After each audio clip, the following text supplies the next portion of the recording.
मैत्रिणींनो, स्वागत आहे तुमचं अजून एका नवीन व्हिडिओमध्ये।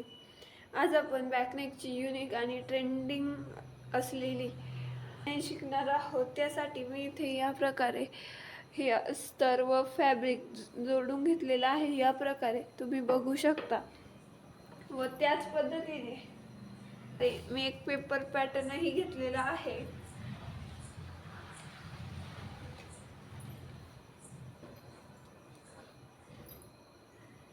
सर्वात अगोदर आपण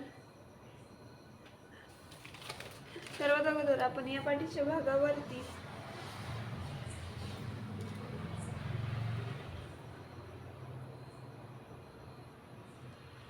या प्रकारे मार्किंग करून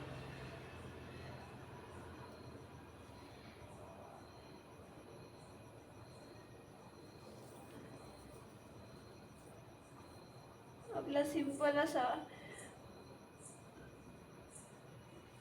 राउंड शेपचा गळा ड्रॉ करून घेणार आहे।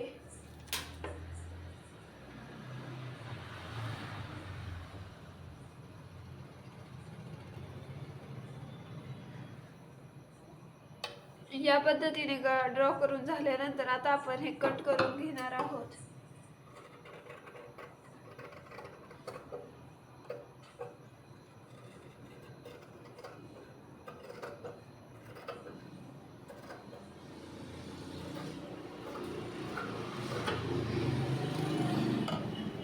या पद्धतीने सिंपल असा गळा ड्रॉ करून कट करून घेतलेला आहे। आता आपण हा पेपर पॅटर्न घेणार आहोत। पेपर पॅटर्न तुम्ही बघू शकता। या प्रकारे घेतल्यानंतर ते मार्किंग करून घेत आहे।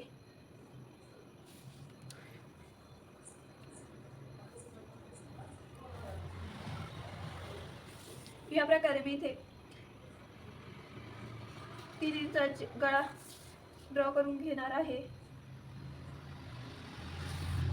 व इथे ही राउंड शेप देऊन घ्यायचा आहे। या प्रकारे राउंड शेप देऊन झाल्यानंतर आता आपण इथे 1 इंचावरती मार्किंग करणार आहोत व या प्रकारे मार्किंग केल्यानंतर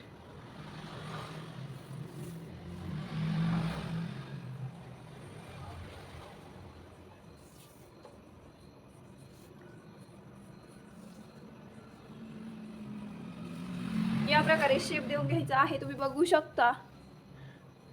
या पद्धतीने शेप दिल्यानंतर आता आपण हे कट करून घेणार आहोत।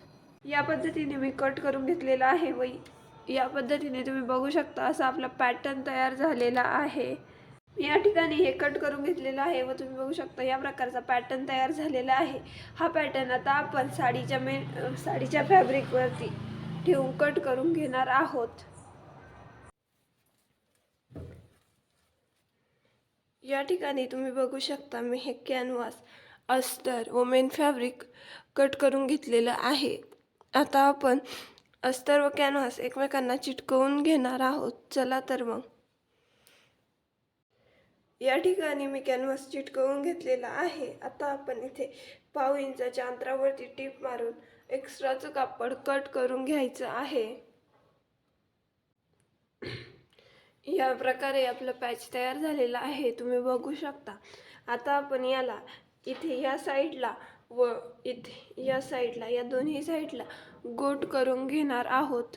या ठिकाणी तुम्ही बघू शकता मी या साईडला व या साईडला दोन्ही साईडला रेड कलरच्या कापडाने गोट करून घेतलेला आहे। तुम्ही बघू शकता। या ठिकाणी तुम्ही बघू शकता मी या प्रकारे या निळ्या फॅब्रिकचे काही तुकडे करून घेतलेले आहेत चौकोनी व इथे लाल फॅब्रिकचेही या पद्धतीने थोडे चौकोनी तुकडे करून घेतलेले आहेत। आता आपण या प्रकारे घेऊन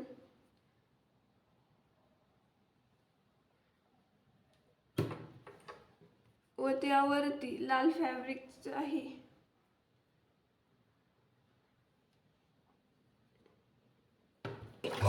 आपण शिवून घेणार आहोत। याच पद्धतीने उरलेल्या सर्व कापडांच्या आपण बनवून घेणार आहोत।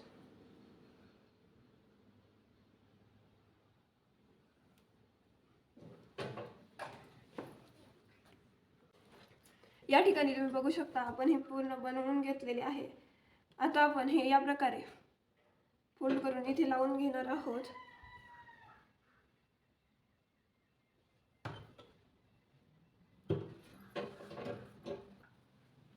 या पद्धतीने आपण पूर्ण लावून घ्यायचे आहे.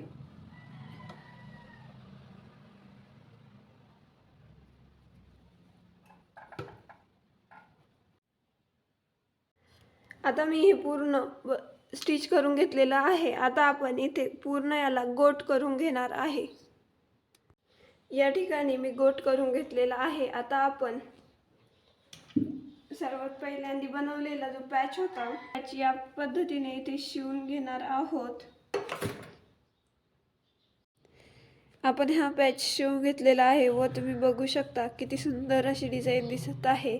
आता आपण इथे यावरती व इथे लेस लावून घेणार आहोत. चला तर मग लेस लावून घेऊया.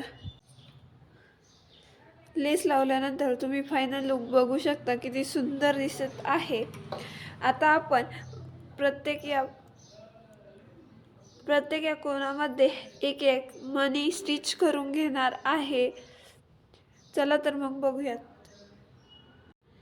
या ठिकाणी तुम्ही बघू शकता मी पूर्ण मणी लावून घेतलेले आहे व किती सुंदर असं डिझाईन दिसत आहे. या ब्लाऊजचा फायनल लुक तुम्ही बघू शकता. किती सुंदर अशी डिझाईन तयार झालेली आहे. ही डिझाईन जर तुम्हाला आवडली असेल तर या व्हिडिओला लाईक करा, शेअर करा आणि सबस्क्राईब करायला अजिबात विसरू नका.